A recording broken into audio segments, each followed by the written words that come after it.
You need me to worry about you, not want, need. That is pathetic. You wake up and check your phone. You scroll. You wait for someone to ask if you are okay. You post something vague. You hope they notice. You crave their concern like air. And I gave you that craving. I have been watching you for a very long time. I know the pattern. You say you are fine. But you are not fine. You are waiting. Waiting for proof that you matter. And the proof you chose is worry. Let me show you what worry actually means. The word comes from Old English, weirgan. It means to strangle, to choke, to throttle. When you ask someone to worry about you, you are not asking for love. You are asking them to strangle themselves with fear over your refusal to move. You are handing them a rope. You are asking them to tie it around their own neck. And you call this connection. I call it genius. Because worry feels productive. It feels like you're doing something. Your brain lights up. Your heart races. You feel alive. But you are not alive. You are rotting in place while your emotions burn fuel that should be building your future. This is not an accident. I designed this trap for smart people. The dumb ones do not worry. They act without thinking. They fail fast and move on. But you? You are smart enough to see all the ways things could go wrong. So I convinced you that thinking about danger is the same as preparing for it. It is not. Worry is not preparation. Worry is the sound your engine makes when I disconnect it from the wheels. Lots of noise, lots of heat, zero movement. And the beautiful part? You think this makes you responsible? You think people who do not worry are reckless. You have turned my trap into a virtue. Let me tell you what really happens when you need others to worry. You text your friend. You say something is wrong. They stop what they are doing. They ask questions. They try to help. Their brain spins. Their stress rises. And you feel better. Not because anything changed, but because you are no longer alone in the freeze. You just strangled them. And tomorrow, you will do it again. Because I taught you that attention equals value. I taught you that if people stop worrying, it means they stopped caring. So you keep the crisis alive. You keep the wound open. You never let it heal because a healed wound does not make them panic. This is the loop.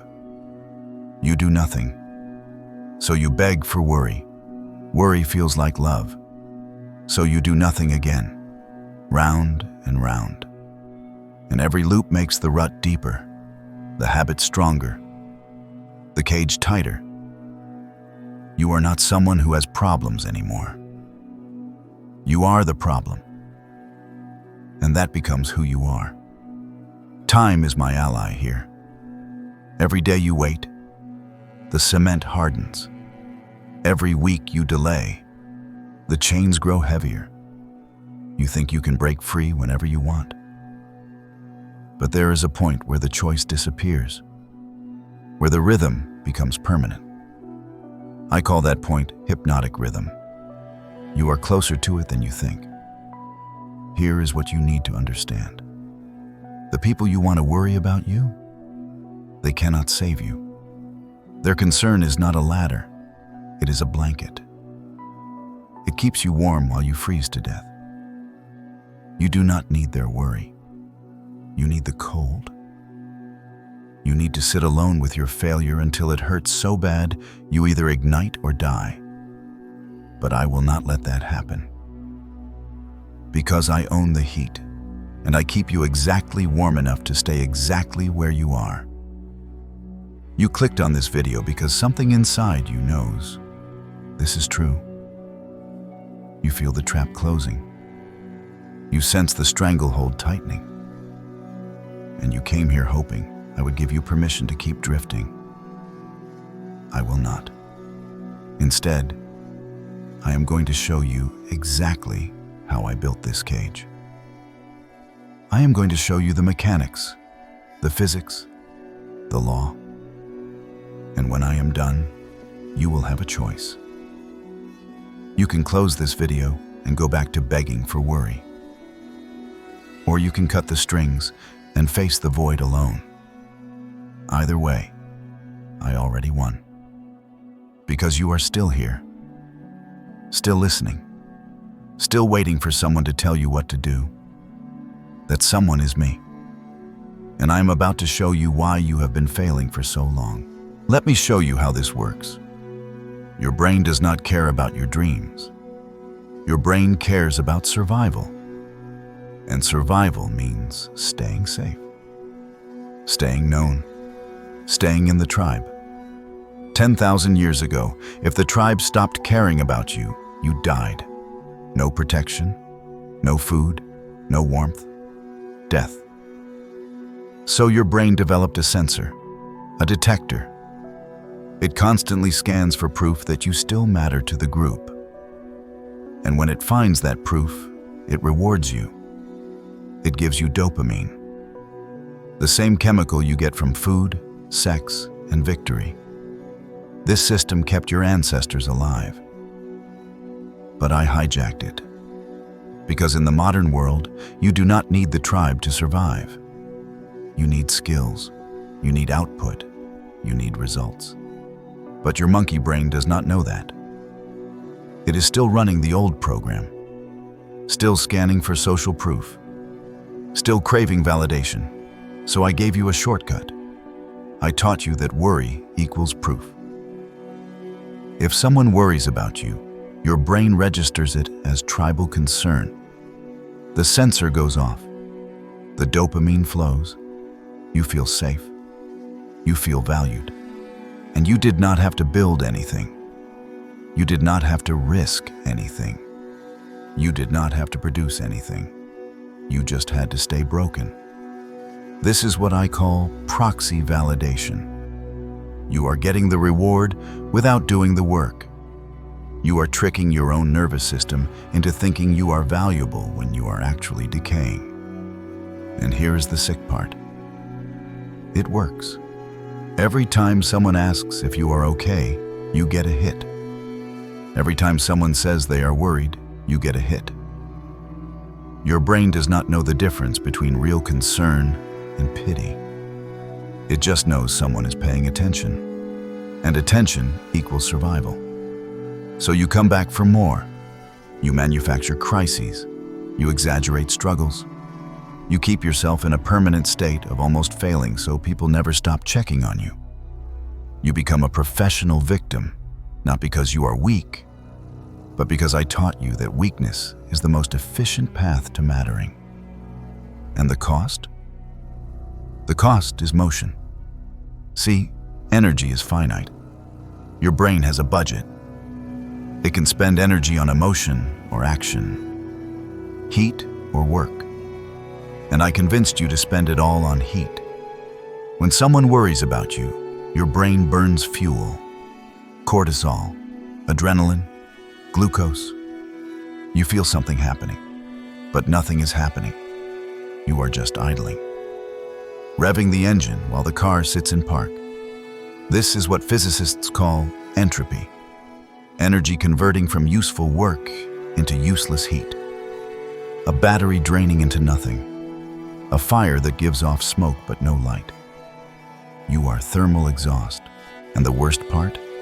The people worrying about you are burning fuel too. Their attention, their mental space, their emotional bandwidth, all of it wasted on a problem you refuse to solve. So now 2 people are on empty. 2 people are stuck, and neither of you moved an inch. I turned connection into a double suicide pact.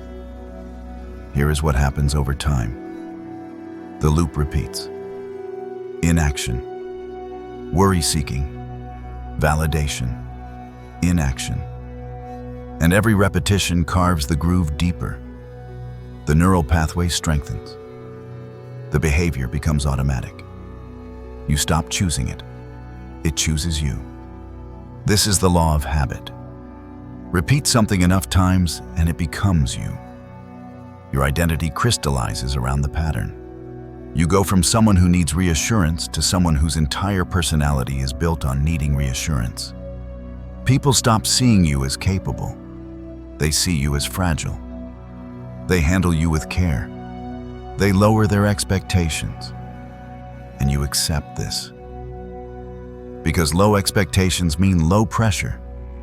And low pressure means you never have to face the one thing you fear most. Failure. Real failure.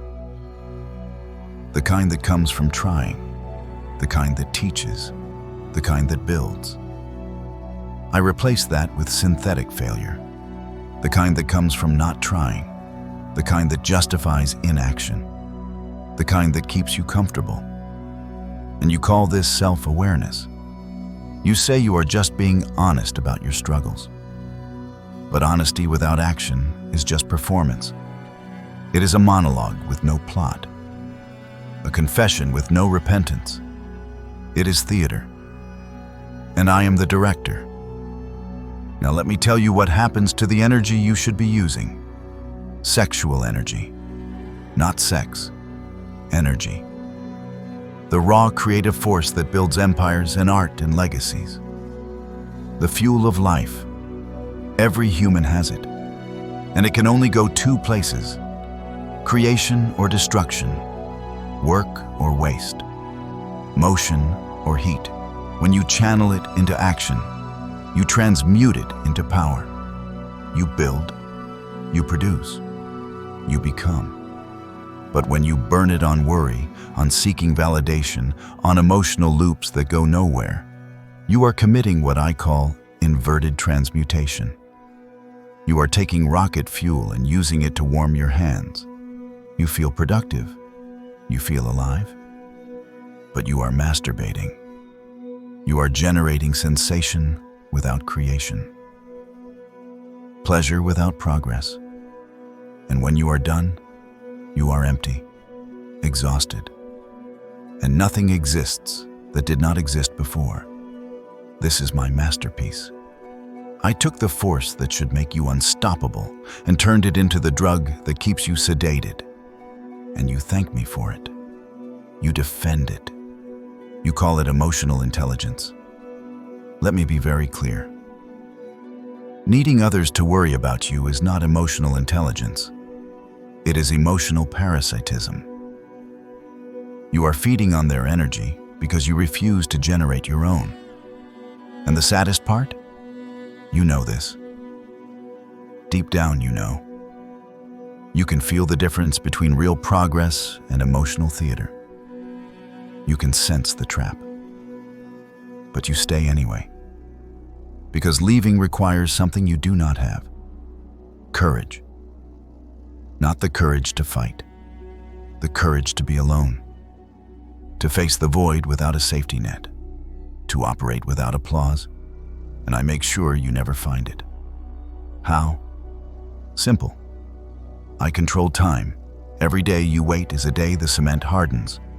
Every week you delay is a week the muscle atrophies. You think you can change whenever you want? You think the door is always open? But there is a threshold, a point of no return, where the habit becomes permanent, where the loop becomes law. I call it hypnotic rhythm, and once you cross it, free will is gone. You become a machine running a program you can no longer stop. You're closer to that line than you think. Maybe you already crossed it. Maybe this video is just the last flicker of resistance before the darkness, or maybe you still have time. But time is my weapon, and I never lose. Let me show you the difference. The drifter wakes up and checks their phone. They scroll. They look for notifications. They need to know someone thought about them while they slept. If the screen is empty, they feel hollow.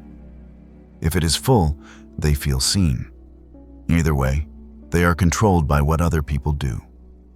The definite wakes up and ignores their phone. They already know what they are building today. They do not need external proof of value because they are generating value. The phone is a tool, not a mirror. The drifter posts something vague. A quote, a lyric, a cry for help disguised as poetry. They wait, they refresh, they count the responses. Each comment is a small rescue. Each like is a tiny confirmation that they still exist. The definite does not post, or if they do, it is a byproduct of work, a completed project, a solved problem, a built thing. They do not fish for concern. They report outcomes. The drifter talks about their problems constantly. They rehearse their struggles. They perfect the story of why things are hard. And every time someone says, "I am worried about you," they feel a spark, a moment of mattering. And they chase that spark like an addict.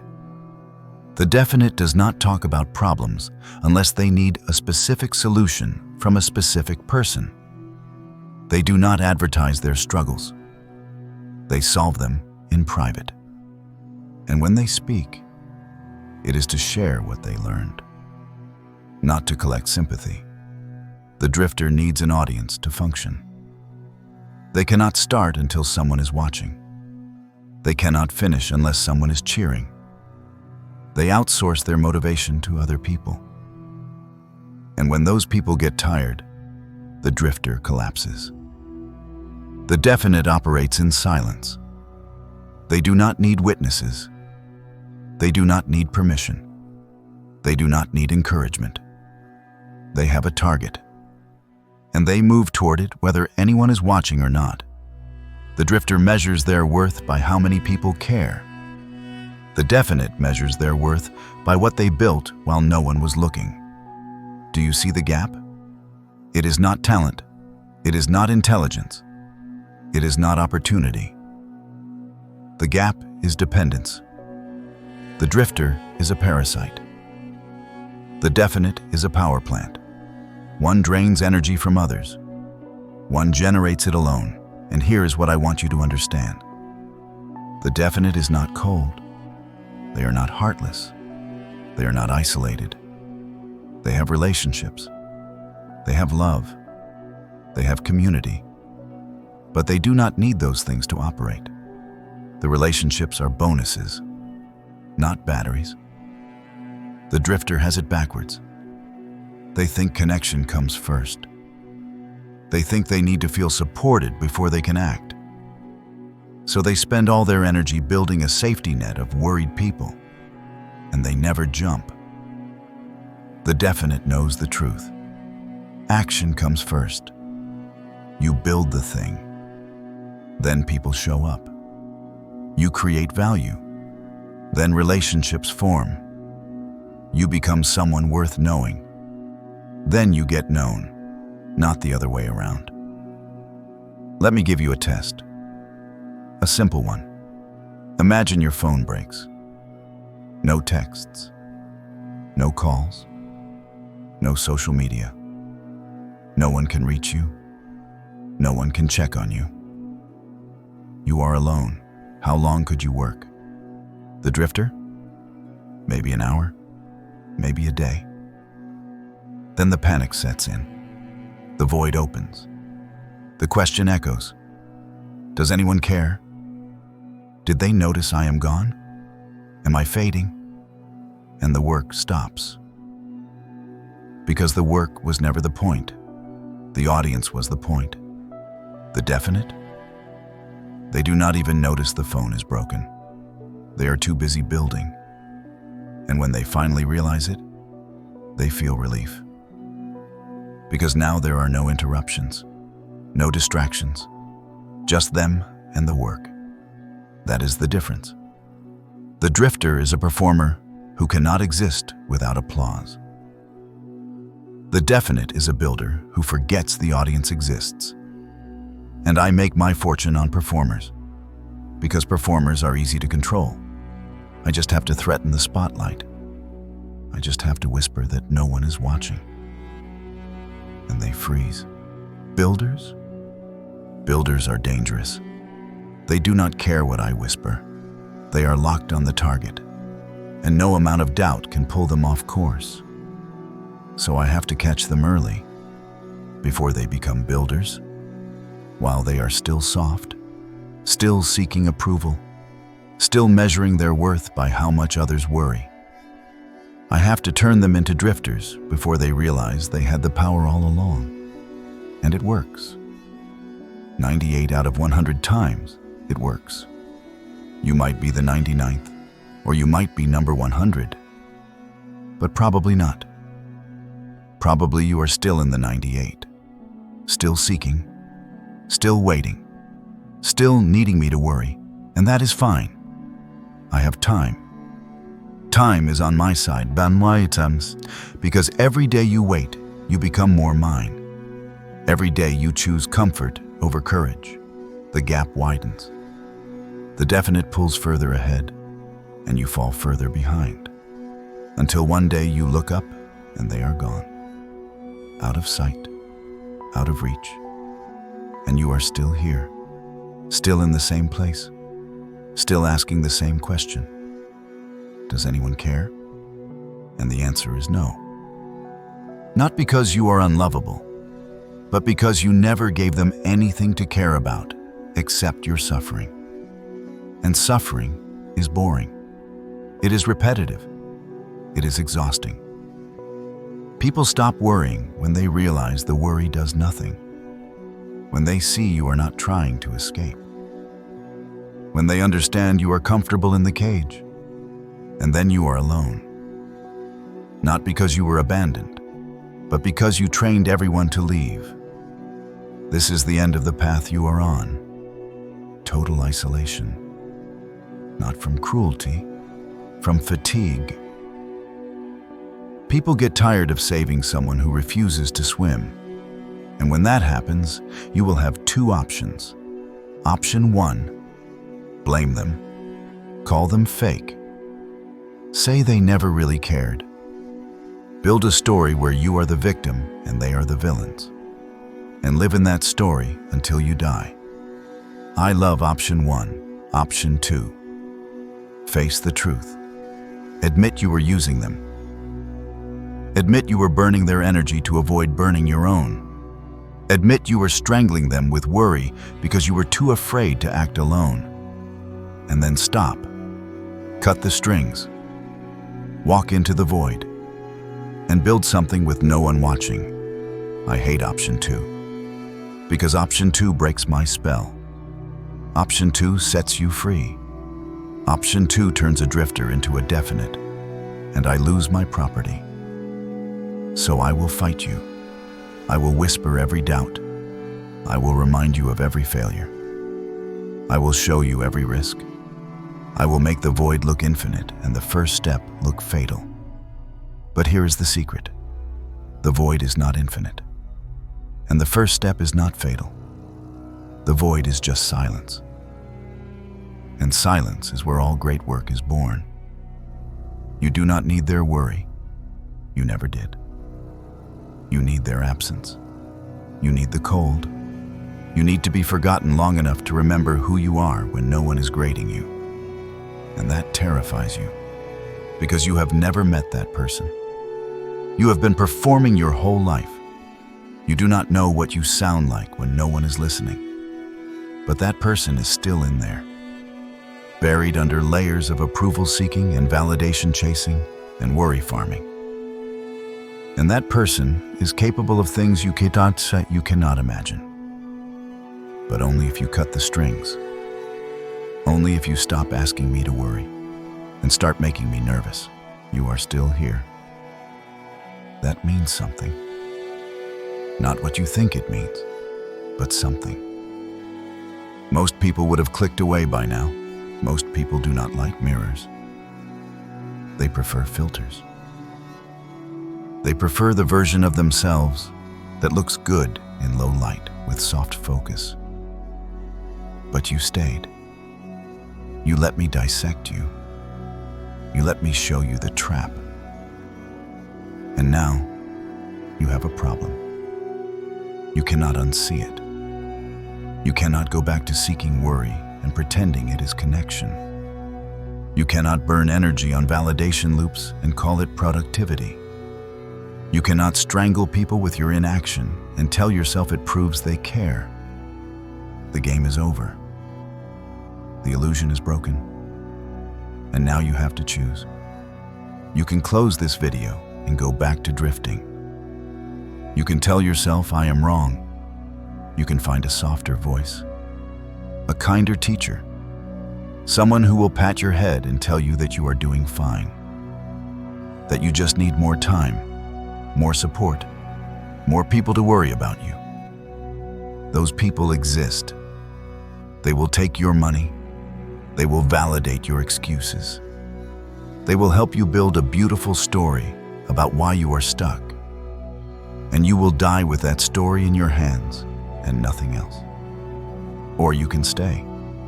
You can join the 2%, the ones who stopped asking for permission, the ones who walked into the void alone, the ones who realized that worry is a weight, not a weapon. But understand what you are signing up for. This is not a motivation channel. I do not do pep talks. I do not sell you hope. I sell you the truth. And the truth is ugly. The truth is that you have been failing on purpose. The truth is that I have been helping you fail. And the truth is that you liked it. Because failure with an audience feels better than success in silence. But that ends now. If you are still watching, you are now marked. You are now property of the adversary's doctrine. And my job is not to comfort you. My job is to expose every trap, every excuse, every lie you tell yourself to avoid the work. I will show you how I use time against you, how I turn safety into a prison, how I weaponize preparation to prevent action, how I make you worship false virtues until they kill you. And every video will feel like this one. A scalpel, a spotlight, a confession you did not know you needed to make. Some of you will leave. You will decide this is too harsh, too cold, too real. And that is fine. Go find your comfort. I will still be here when you come back. And you will come back because the itch does not stop. The knowing does not fade. But some of you will stay. You will watch every video. You will take notes. You will see the pattern. And slowly, you will stop being a drifter. You will stop seeking worry. You will stop needing an audience. You will walk into the silence and start building. And when that happens, I lose. You become free. You become definite.